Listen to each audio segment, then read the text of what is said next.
Terima kasih Yesus, terima kasih Roh Kudus.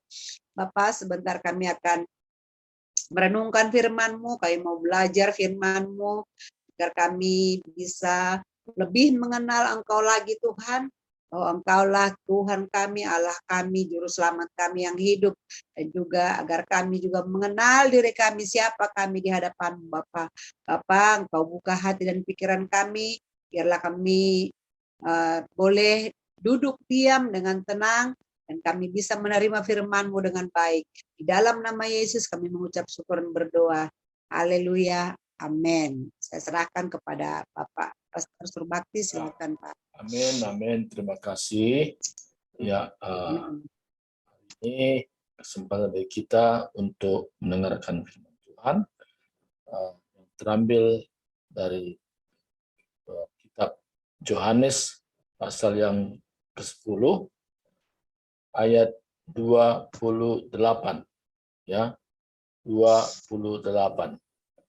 Nah, kalau ada kitab bisa buka kitab kita masing-masing, ya, bisa di HP, bisa di kitab. Nah, ini sangat penting untuk kita pahami betul-betul, sehingga ini menjadi kekuatan bagi kita. Dan ini juga menjadi ayat emas, ya, ayat emas atau ayat favorit. Nah, sampai kepada ayat 29, ya. Nah, saya bacakan Yohanes 10 ayat 28 dan 29.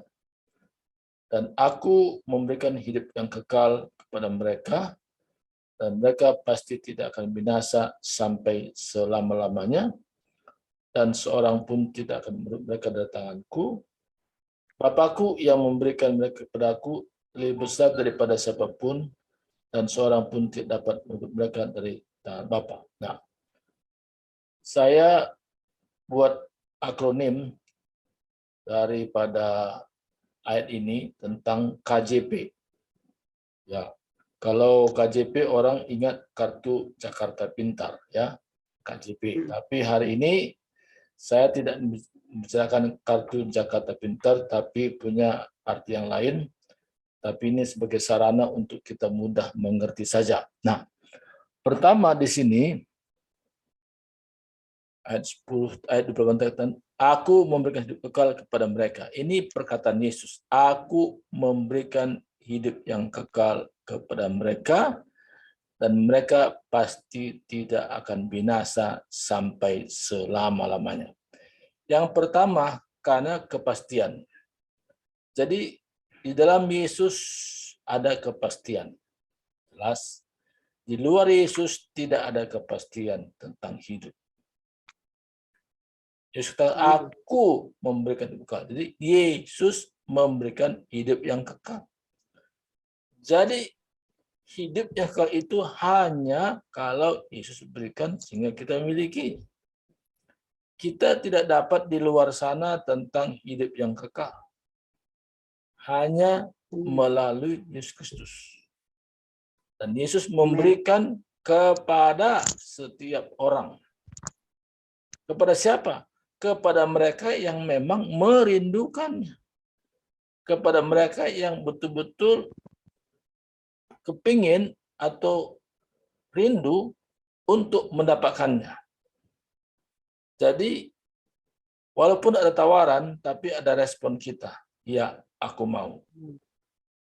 Nah, jadi pertama tadi kepastian. Nah, dan mereka pasti, sini kata pasti, mudah-mudahan ya, mereka pasti tidak akan binasa sampai selama-lamanya. Nah, sekali. Jadi, kalau orang ingin memiliki hidup kekal, tidak ada jalan lain. Tidak ada cara lain. Yaitu kalau datang kepada Yesus. Jadi kalau ditanya nanti, kenapa kamu menjadi orang Kristen?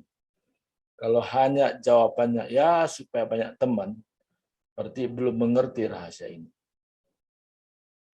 Supaya nanti ada yang menolong saya dalam susah. Belum mengerti rahasia ini. Jadi kalau hanya kumpulan bersifat sosial saja, ini berarti belum mengerti rahasia ini. Jadi kepastian hidup kekal itu hanya di dalam Yesus. Jadi ini dasarnya kenapa kita datang kepada Yesus, bukan sekedar menjadi anggota gereja, bukan sekedar nanti ada pertolongan kalau ada kesusahan, tapi yang kita pegang erat-erat, kepastian hidup saya sekarang dan hidup yang akan datang hanya kalau saya datang kepada Yesus. Hanya Yesus saja yang mampu memberikan hidup kekal. Kata hidup kekal di sini yaitu ketika kita berpindah dari dunia ini kepada dunia akan datang, di mana ada satu kehidupan, di sana tidak ada kesusahan, tidak ada retak tangis, tidak ada sakit penyakit, tapi hidup kekal, senang selama-lamanya. Nah, itu. Jadi ini yang sangat penting dipahami. Jadi kalau dasarnya kita mengerti ini, maka roh kita semangat. Kita menjadi orang bergairah. Kita bisa memilih waktu-waktu kita. Yang mana yang paling utama, yang mana yang tidak. Yang mana itu primary, yang mana secondary. Nah, kata primary itu yang paling utama. Secondary itu option, boleh iya, boleh tidak. Nah, jadi orang yang mengerti rahasia ini, pasti dia buat waktunya paling penting untuk diisi oleh firman Tuhan. Walaupun ada kegiatan-kegiatan lain, tapi ini lebih penting dari yang lain. Kenapa? Karena kepastian hidup kekal itu karena Yesus saja yang memberikannya. Yang kedua sini apa sini? J-nya jaminan. Jaminan, ya. Tadi KJP kan, jaminan. Nah, Yesus katakan bahwa jaminannya itu bukan sementara. Yesus memberikan jaminan kepada kita sampai selama-lamanya. Bukan seminggu, bukan sebulan, bukan setahun, atau 2 tahun, 5 tahun, enggak. Sampai selama-lamanya. Nah, kalau kita paham di sini, bahagia rasanya hidup itu. Salah satu kebahagiaan orang percaya bukan karena memiliki kendaraan, memiliki rumah mewah, bukan. Kebahagiaan orang percaya ketika ada kepastian hidupnya, dia tidak akan binasa sampai selama-lamanya. Tidak ada rasa bimbang lagi, tapi ada betul-betul kemantapan dari Tuhan. Bahwa Tuhan sudah menjamin hidup saya dari sekarang sampai selama-lamanya. Jadi saya sebagai hamba Tuhan, saya beritahu kepada kita bahwa semangat saya bukan ditentukan oleh karena hal-hal materi, tapi semangat saya, roh saya bagaikan dapur api yang menyala. Karena Tuhan pertama memberikan kepastian. Bagi Yesus tidak ada istilah mudah-mudahan, tapi ada kepastian. Yang kedua, Yesus memberikan jaminan bukan sementara, tapi sampai selama-lamanya. Jadi sementara saya berbaring, sementara saya duduk, sementara saya berjalan, ketika saya renungkan ayat ini menjadi kekuatan bagi saya. Makanya ayat ini tidak sekedar dibaca, tapi sudah mendarat di dalam roh kita terdalam. Ditempatkan bagian yang terdalam, inner being of the spirit, betul-betul terdalam, sehingga walaupun kita duduk kita bisa membaca ulang, walaupun kita berdiri kita bisa membaca ulang, waktu kita berbaring kita bisa membaca ulang, karena yang kita baca bukan di kertas, tapi yang kita baca yang sudah tersimpan dalam hati. Ketika kita membaca berulang-ulang ayat ini menjadi perkataan Tuhan yang hidup dan berkuasa. Kalau kita lihat binatang buah biak, kerbau, sapi, sebagainya, Iya. dia makan rumput dulu, makan. Begitu malam bawa ke kandang, dia mulai kunyah balik. Dia kunyah lagi. Namanya digest ya, kunyah lagi. Saya pikir kok kunyah lagi. Nah, artinya apa? Iya. Tadinya dia makan dulu semua, tapi di tempat di mana kandangnya itu dia kunyah lagi. Nah, artinya kehidupan kita orang percaya pun sampai kepada tingkat itu. Seperti mengunyah-ngunyah,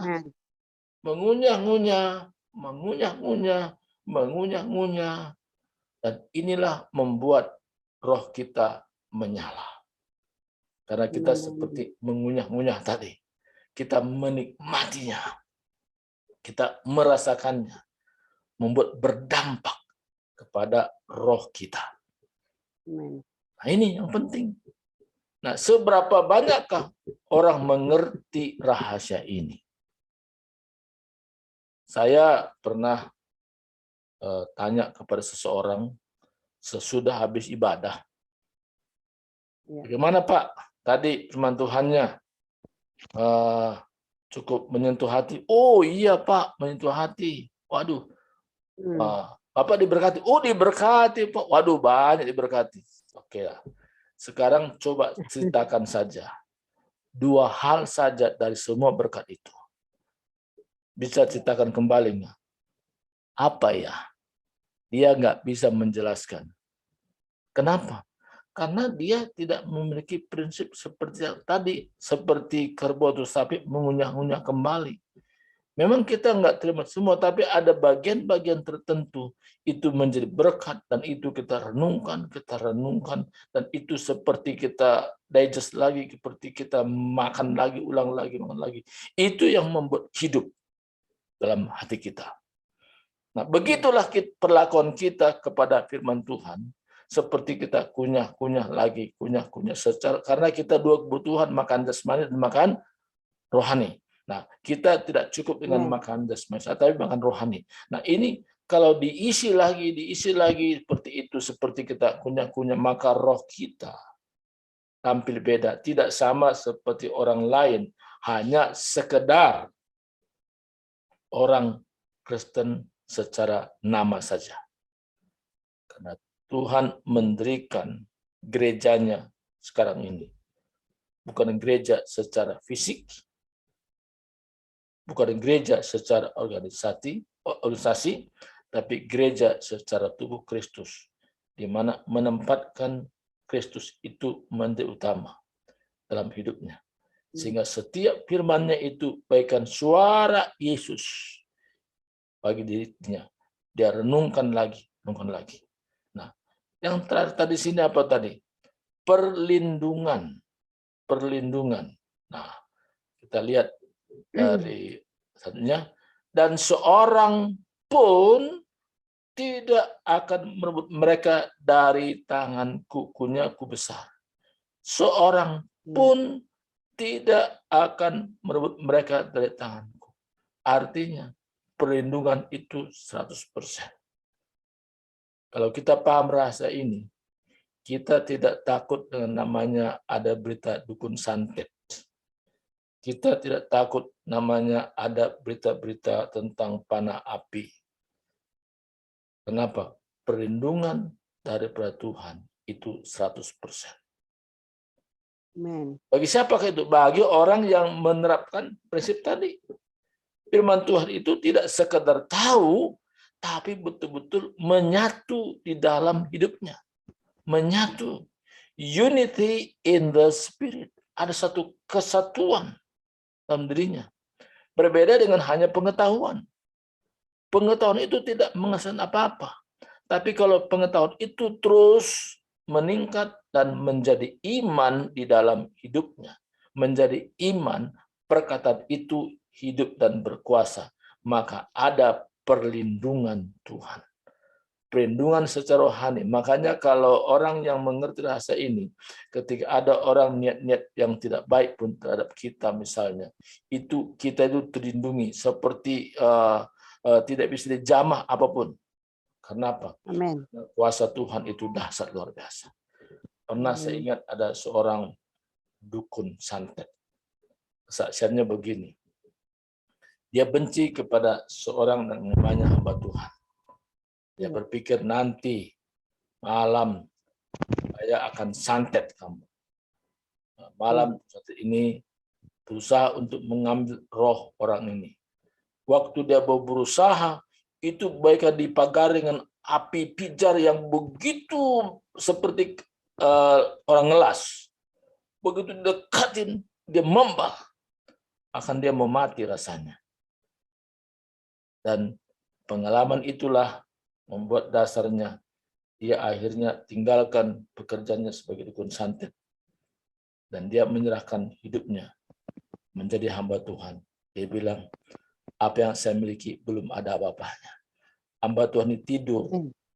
Nggak buat apa-apa, tidur dia. Tapi rohnya hidup dan tidak bisa dijamah oleh siapapun. Nah ini ada perlindungan. Ayat 29.